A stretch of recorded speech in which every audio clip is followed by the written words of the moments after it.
जप जे ही। रात दिन राम भरत भरत भरत भरत कहते हैं, भरत भरत कह करके ही सोते हैं और जागते हैं तो भरत भरत कह के जागते हैं। निषाद तुम क्या कह के सोते हो और क्या कह के जगते हो?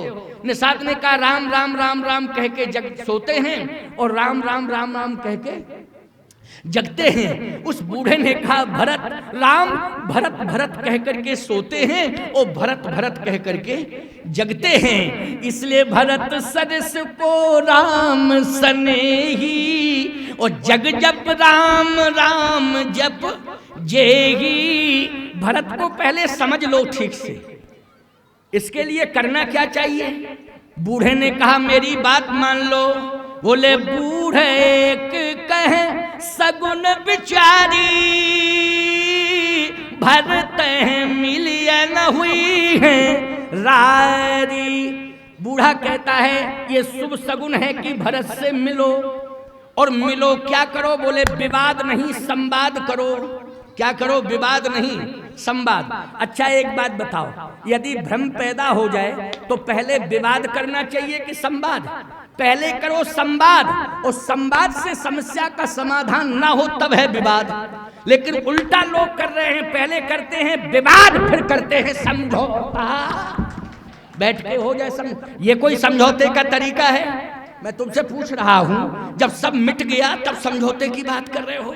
बोलो उल्टी गंगा बहाते हो कि नहीं बहाते हो? इसलिए मैं कहता हूं कि रामायण को पढ़ो, रामायण को ठीक से पढ़ो। रामायण को पढ़ोगे तो ये जितने प्रकार के मिथ्या विवाद हो रहे हैं वो सारे विवाद समाप्त हो जाएंगे सदा सदा के लिए।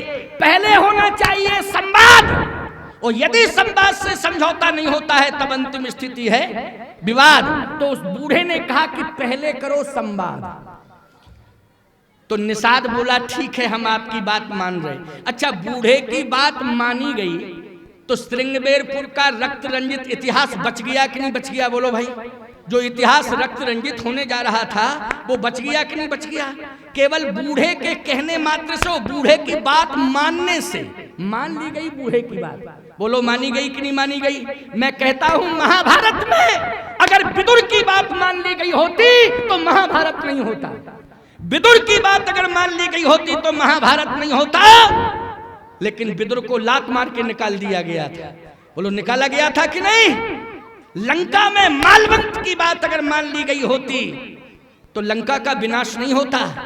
लेकिन मालवंत से कहा बूढ़ भयो नत मरते तो ही अवजन नयन दिखावस, निकाल यहां से। ज्यादा बूढ़ा हो गया नहीं, इतना मारता कि तेरी बुद्धि ठिकाने कर देता।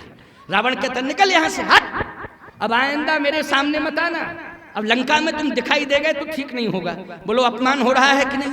श्रृंगबेरपुर का इतिहास अमर हो गया प्यारे। क्यों हो गया? क्योंकि बूढ़े की बात मानी गई, बूढ़े की बात मानी गई। और जैसे ही बूढ़े ने कहा कि एक काम करो, क्या?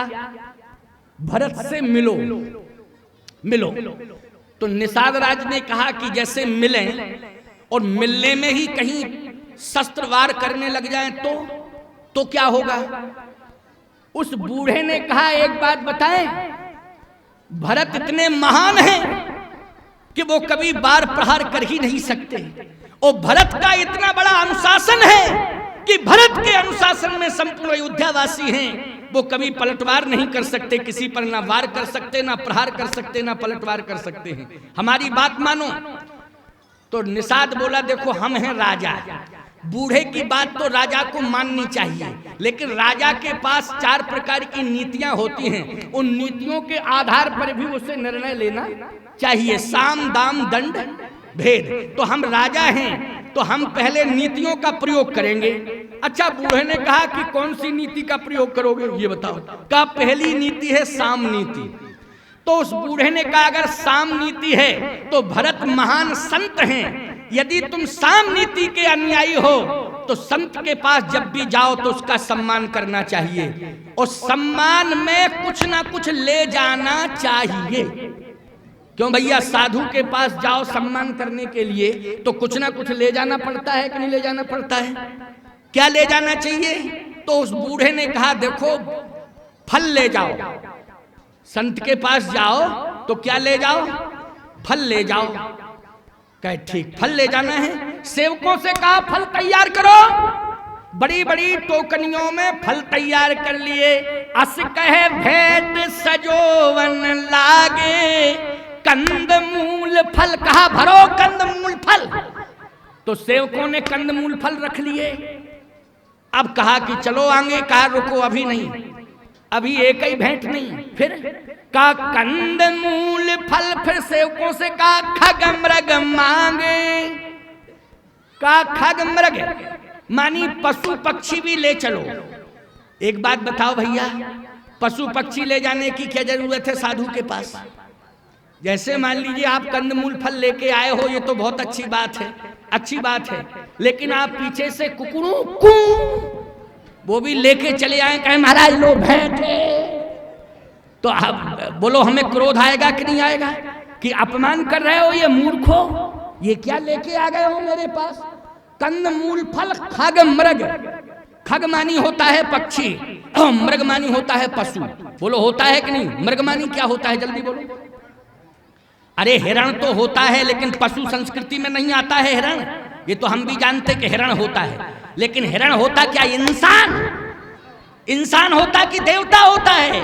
वो पशु संस्कृति में पैदा होता है, इसलिए उसे हिरण को कहते हैं पशु। कहते हैं कि नहीं कहते? और खग मानी होता है पक्षी। अच्छा मुर्गा किस संस्कृति में आता है जल्दी बोलो। हमारी समझ में पंख वाले तो पक्षी ना होते हैं, पक्षी भाई तुम लोगों को मालूम होगा, हम तो खैर जानते ही नहीं हैं हमको ज्यादा, क्योंकि अब आजकल तो भाई मुर्गे 4 बजे बोलते थे, वो बोलते ही नहीं हैं, चुप्पी साधे हैं। उनसे कहा गया क्यों? अरे बोले महाराज मौत की तलवार 24 घंटे गर्दन पर लटकती रहती है, कौन बोला है? मरे, मरना तो है ही है, बोलने की क्या जरूरत है? तो सीधी सी बात हमारी ये है कि ध्यान से सुनना, खग मृग इसका मतलब है पशु पक्षी, ये भी तैयार करो। उस बूढ़े ने कहा ये पशु पक्षी की जरूरत नहीं है, कंदमूल फल पर्याप्त है। निषाद ने कहा अभी और कसर रह गई है। क्या? तीसरे सेवकों से कहा मीन पीन, अरे पाठीन पुराने, भर भर भार कहारन आए। सेवकों से कहा मछलियां और ले चलो। मीन मानी क्या होता है बोलो? मछली। बोले मछली और ले चलो। उस बूढ़े ने कहा ये मछलियों की क्या जरूरत है? पहले तो पशु पक्षी ही नहीं ले जाना चाहिए, मछली ले जा रहे हो, ये क्या जरूरत है? तो सेवकों ने मछलियां रख ली। अब आप देखिए भरत के सामने 3 प्रकार की वस्तुएं जा रही हैं, इस पर चिंतन ले लो। 3 प्रकार की वस्तुएं जा रही हैं। खग मृग कंदमूल फल 1, खग मृग 2 और मीन पीन पाठीन मछली 3। अब आपसे मैं पूछना चाहता हूं, प्रवृत्तियां 3 ही प्रकार की होती है ना? सात्विकी प्रवृत्ति, राजसी प्रवृत्ति और तामसी प्रवृत्ति। अब सुनते जाओ, माताएं भी ध्यान से सुनेंगी।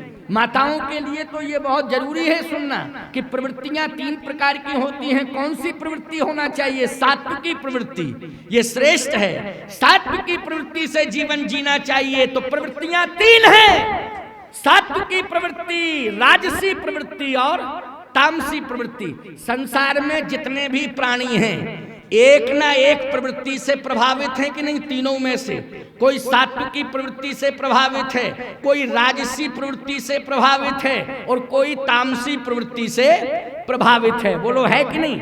इन 3 में से एक ना कोई प्रवृत्ति स्वीकार की है कि नहीं? तो उस बूढ़े ने कहा कि ये 3 की क्या जरूरत है? कहा ये 3 में 3 प्रवृत्तियां हैं। प्रवृत्तियां, बोले क्या प्रवृत्तियां हैं? कहे कंदमूल फल लेकर के हम जा रहे हैं। भरत की दृष्टि अगर पहले कंदमूल फल पर पड़ेगी तो हम समझ लेंगे कि भरत की सात्विकी प्रवृत्ति है, राम जी के प्रति समर्पण के भाव से ही जा रहे हैं। और यदि भरत की दृष्टि खग मृग पर पड़ी तो ये राजसी प्रवृत्ति है। इसका मतलब है कि भरत अपने को राजा मान चुके हैं और राज वैभव का प्रदर्शन लेकर के जा रहे हैं राम के सामने। इसलिए राजसी प्रवृत्ति से हम अंदाज लगा लेंगे कि भरत का ये मनोभाव है। और यदि भरत की दृष्टि मछलियों पर गई तो हम समझ लेंगे कि तामसी प्रवृत्ति को लेकर के जा रहे हैं, निश्चित रूप से युद्ध करना चाहते हैं। निश्चित रूप से भरत राम से युद्ध करना चाहते हैं। उस बूढ़े ने कहा सुनो मेरी बात, ना तो भरत कंदमूल फल की ओर देखेंगे और ना ही भरत खग मृग की ओर देखेंगे, ना ही भरत मीन पीन पाठीन पुराने मछली